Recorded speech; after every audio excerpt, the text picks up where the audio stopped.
Welcome back to my channel. So ಇವತ್ತು ಯಾವ ಥರ ಮಹಾಲಕ್ಷ್ಮಿಗೆ ಸ್ಯಾರಿ ಟರ್ಫಿಂಗ್ ಮಾಡೋದು ಅಂತ ತೋರಿಸ್ತಾ ಇದ್ದೀನಿ.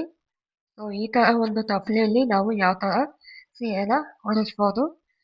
ಬಿಗಿನರ್ಸ್ ಏನು ಗೊತ್ತೇ ಇಲ್ಲ ಅನ್ನೋರಿಗೆ ಇದು ತುಂಬ ಯೂಸ್ ಆಗುತ್ತೆ ನೋಡಿ.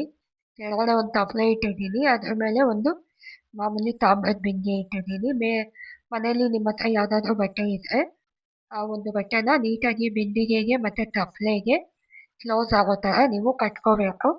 ಕಟ್ಕೊಂಡು ಅದಾದಮೇಲೆ ಹಿಂದೆ ಒಂದು ಕಡ್ಡಿ ಸಪೋರ್ಟಿಗೆ ನೀವು ಹೂವು ಹಾಗೂ ತೋಮಾಲೆ ಏನಾದರೂ ಹಾಕೊಳ್ಳೋ ಹಾಗಿದ್ರೆ, ಕೈ ಏನಾದರೂ ಕಟ್ಕೊಳ್ಳೋ ಹಾಗಿದ್ರೆ ಒಂದು ಕಡ್ಡಿನ ನೀವು ಕಟ್ಕೋಬೋದು.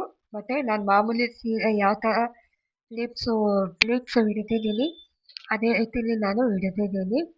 ಸೊ ಅದನ್ನು ನೀಟಾಗಿ ಅರ್ಧ ಎಷ್ಟು ಉದ್ದ ಬೇಕೋ ಅಷ್ಟು ಉದ್ದಕ್ಕೆ ಅರ್ಧ ಒಳಗಡೆ ಫೋಲ್ಡ್ ಮಾಡಿ, ಇನ್ನು ಅರ್ಧ ಮೇಲ್ಗಡೆ ಸೈಜ್ ನೋಡಿ ಫೋಲ್ಡ್ ಮಾಡ್ಕೊಳ್ಳಿ. ಉದ್ದ ಫೋಲ್ಡ್ ಮಾಡಿಕೊಂಡು ಅದನ್ನು ಬಿಂದಿಗೆ ಕುತ್ತಿಗೆ ಭಾಗಕ್ಕೆ ಕಟ್ಟಿ ಅದನ್ನು ನೀಟಾಗಿ ಏನು ನಾವು ನೆರಿಗೆ ಹಿಡಿದಿರ್ತೀವಲ್ವ ಪ್ಲೀಟ್ಸು, ಅದನ್ನು ನೀಟಾಗಿ ಒಂದೊಂದಾಗಿ ಬಿಚ್ಕೊಂಡು ನೀಟಾಗಿ ಅದನ್ನು ಪ್ಲೀಟ್ಸನ್ನ ಕೂರಿಸ್ಕೋಬೇಕು ನೀಟಾಗಿ ಕಾಣಿಸೋ ಥರ.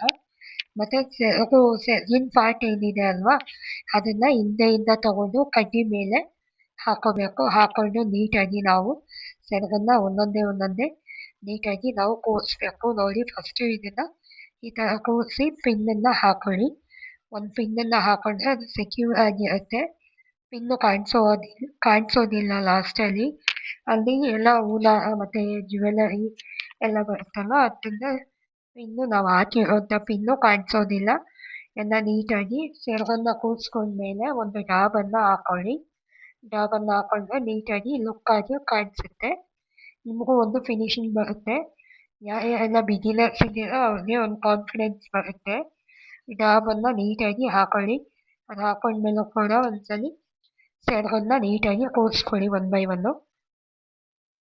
ಸೊ ಈ ಥರನೂ ನೀವು ಟ್ರೈ ಮಾಡ್ಬೋದು. ಯಾರ್ಯಾರೆಲ್ಲ ನಮಗೆ ಬರೋದೇ ಇಲ್ಲ, ನಮಗೆ ಗೊತ್ತೇ ಆಗಲ್ಲ ಅನ್ನೋರು ಈ ಥರ ನೀವು ಕೂರಿಸ್ಕೋಬೋದು, ತುಂಬ ಚೆನ್ನಾಗಿ ಕಾಣಿಸುತ್ತೆ.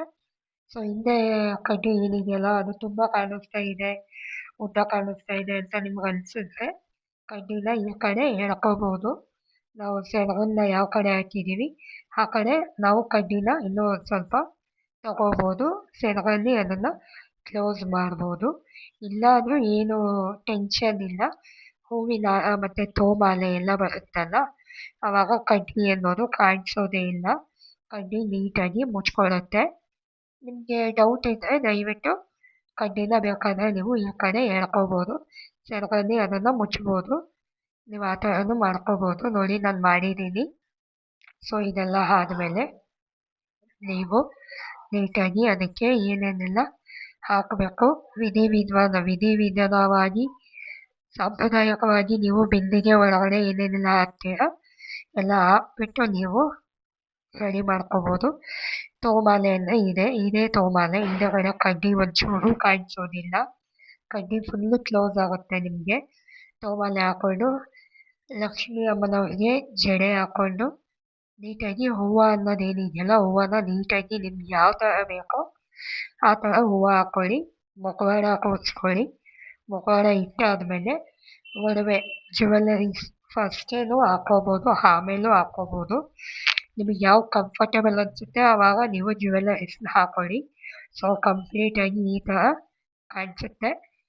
ನೀಟಾಗಿ ಲಕ್ಷಣವಾಗಿ ಲಕ್ಷ್ಮೀ ಅಮ್ಮನೇ ಕೂತಿದ್ದಾರೆ ಅನ್ನೋ ಥರ ಕಾಣಿಸುತ್ತೆ. ನೀವು ಒಂದ್ಸಲ ಮನೇಲಿ ಟ್ರೈ ಮಾಡಿ ಹೇಗೆ ಬಂತು ಅಂತ ನನಗೆ ಕಮೆಂಟಲ್ಲಿ ಹೇಳಿ.